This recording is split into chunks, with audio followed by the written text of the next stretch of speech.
ഞങ്ങൾ പറയും, ഞങ്ങൾക്ക് ഒരുത്തന്റെ ഷീറ്റ് വേണ്ട. ഈ സാമൂഹ്യ പ്രതലത്തിൽ ഇവിടുത്തെ സകല മതവിശ്വാസികളുടെയും പിന്തുണ വാങ്ങി ഇന്ത്യൻ യൂണിയൻ മുസ്ലിം ലീഗ് ഇവിടെ നിൽക്കുന്നത് ഞങ്ങളുടെ വിശ്വാസ്യത കൊണ്ട് തന്നെയാണ്. അല്ലാതെ നിങ്ങൾ ഈ കാണിക്കുന്ന കള്ളത്തരങ്ങൾ കൊണ്ടല്ല. നിങ്ങൾ RSSന് വേണ്ടി വിടുപണ്ണെടുക്കുകയാണ് അല്ലേ?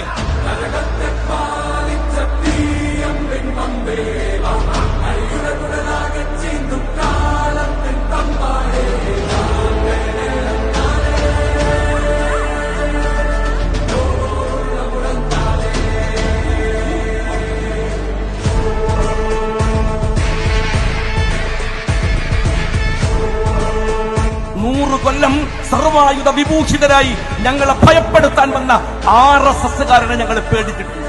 എന്നിട്ടാണോ പിണറായി വിജയനെ മൈൻഡ് ചെയ്തിട്ടില്ല? ലീഗിനോട് കളിച്ചാൽ അത് പണ്ഡിറ്റ് ജവഹർലാൽ നെഹ്റു ഞങ്ങളോട് വർത്താനം പറഞ്ഞിട്ട് അതിന്റെ മുഖത്ത് നോക്കി രാഷ്ട്രീയം പറഞ്ഞ CH മുഹമ്മദ് കോയ സാഹിബിന്റെ അനുയായികൾ നിൽക്കുന്ന പാർട്ടിയാണ്.